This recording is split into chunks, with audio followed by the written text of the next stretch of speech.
যোদ্ধা, ঘোড়ার পিঠের উপরে সোয়ার, অশ্বারোহী। তার হযরত আমর ইবনে আস রাদিয়াল্লাহু তাআলা জিজ্ঞেস করছেন যে হুজুর, অবস্থা তো খারাপ, সামনে তো বিশাল নদী, এই নদীর ওপারে হচ্ছে দামেস্ক, আমরা তো পার হবো কি করে?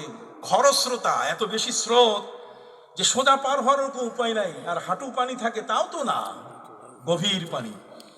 আমরা এখন কি করব? ফিরে যাব না সামনে যাব? আপনি বলেন, আপনি তো আমাদের লিডার। হযরত আমর ইবনে আস রাদিয়াল্লাহু তাআলা বললেন, শোনো, আমি তোমাদেরকে ফিরে যেতেও বলবো না, আমি তোমাদেরকে সামনেও যেতে বলবো না। তাহলে আপনি নেতা হইলেন কেন? আপনি আমাদের নেতৃত্ব দানকারী, আপনি সামনেও যেতে বলবেন না, পিছনে যেতে বলবেন না, তাহলে আপনার যোগ্যতা কি? মনে বলছেন আমার যোগ্যতা হলো আমার একটু সময় দাও, 1 মিনিট, যোগ্যতা এমনি দেখবে। ওই কি? আমি চক্ষুটা বন্ধ করব, তারপর খুলবো, এরপর উত্তর দিব। ওইটা আবার কোন জিনিস? কতক্ষণ না একটা জিনিস, একটা বিল্ডিং বানাইতে কত রকম প্ল্যান, এখানে কাটতে হয়, এখানে লিখতে হয়, এখানে লম্বা টান দিতে হয়, এখানে বাঁকা টান দিতে হয়, এবারে স্কেল লাগাইতে হয়, এখানে ফিতা লাগাইতে হয়, কতক্ষণ না স্কেল ফিতা কিচ্ছু নাই। এত বড় একটা নদী পাড়ি দিব আমরা, আর সেখানে উনি চক্ষু বন্ধ করবেন, আর কি খুললেই তার মুখ থেকে উত্তর আসবে, সেই উত্তর মেনে নিব। এটা আবার কোন দেশি হিসাব? তাকে জিজ্ঞাসা করা হলো যে আপনি একটু পরিষ্কার করেন, আমরা বুঝি নাই। উনি বলেন, দেখুন, আমি চক্ষু বন্ধ করলে মদিনার নবীর সাথে আমার দেখা হয়ে যাবে, আমার নবীর সিদ্ধান্ত আমি নিব। সুবহানাল্লাহ বলেন। সুফি ফতে আলী ওয়াইসি রহমতুল্লাহ আলী রসুল্লুমা ছিলেন, চক্ষু বন্ধ করলে নবীজিকে দেখতে পেতেন। হযরত আমর ইবনে আস রাদিয়াল্লাহু তাআলা চক্ষু বন্ধ করে খুলে বললেন, শোনো, পিছনে যাওয়ার কোনো সুযোগ নাই, সামনে যাইতে হবে।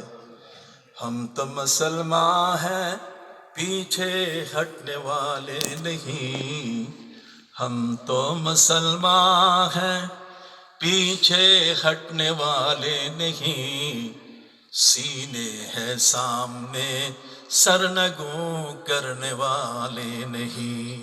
আমরা মুসলমান, আমরা পিছু হটতে জানি না, আমরা বুক দিতে জানি, আমরা পিঠ দেখাতে জানি। অতএব চলো, তোমরা তোমাদের ঘোড়াগুলোকে পিঠের উপরে চড়ে এই তাইগ্রিস নদীর ঢেউয়ের উপরে তোমরা চালায় দাও। খোদার কসম, নবী করিম সাল্লাল্লাহু আলাইহি ওয়াসাল্লাম বলেছেন, তোমাদের কারো ঘোড়া ডুববে না, চোখের পলকে তোমরা পার হয়ে যাবে। এই জন্য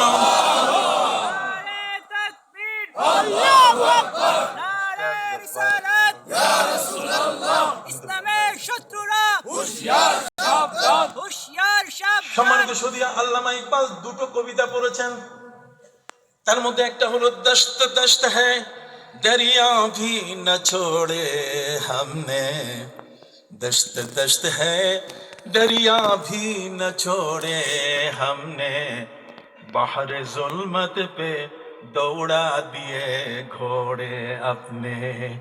সমুদ্রের উত্তাল ঢেউয়ের মধ্যে আমরা আমাদের ঘোড়াগুলোকে চালিয়ে দিয়েছি, কোনো ব্রিজ নাই, কোনো সেতু নাই, কিচ্ছু নাই। পদ্মা সেতু দেখেন না, আছে কিনা? যমুনা সেতু, কত সেতু সমুদ্রের উপরে, বাহরাইনের উপরে সেতু আছে, এদিকে দাম্মাম, ওদিকে সৌদি আরব, কতক্ষণ মাঝখানে সেতু।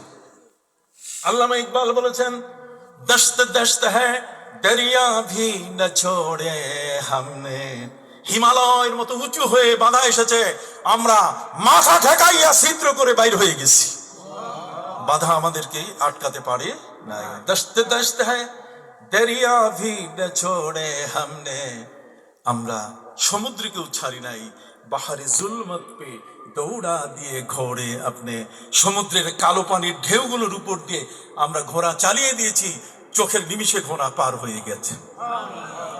এই জন্য আল্লামা ইকবাল বলছেন, আয়ে মৌজুদা জেলা তু ভি পেহচানতি হ্যায় হামকো, अब तक तेरा दरिया अफसाना खा है हमारा। তিনি বলেন, রে টাইগ্রিস, তোমার ঢেউ কিন্তু আমাদেরকে চিনে যে আমরা কোন জাতি। অতএব আল্লাহওয়ালাদের সাথে সম্পর্ক আমার নবীজির সাথে, কথা বল না। আল্লামা সাহেব কেবলা বন্নি রহমতুল্লাহ আলাইহির সম্পর্ক ঠিক অনুরূপ ভাবে আল্লাহর প্রিয় নবী সাল্লাল্লাহু আলাইহি ওয়াসাল্লামের সাথে ছিল, কিন্তু ভায়া হইল ফুলতলি দরবার। যে কোনো জিনিস একটা ভায়া, একটা টাওয়ার লাগে, টাওয়ার ছাড়া সংযোগ স্থাপন করা যায় না। আজ এটি একটি দরবার, তার আওলাদরা এখানে খেদমত করছেন। আজ কি চমৎকার একটি মাদ্রাসা এখানে হয়েছে। আল্লাহর ওলিরা পৃথিবীর মধ্যে সবসময় নবীর ওয়ারিস হিসেবে প্রথম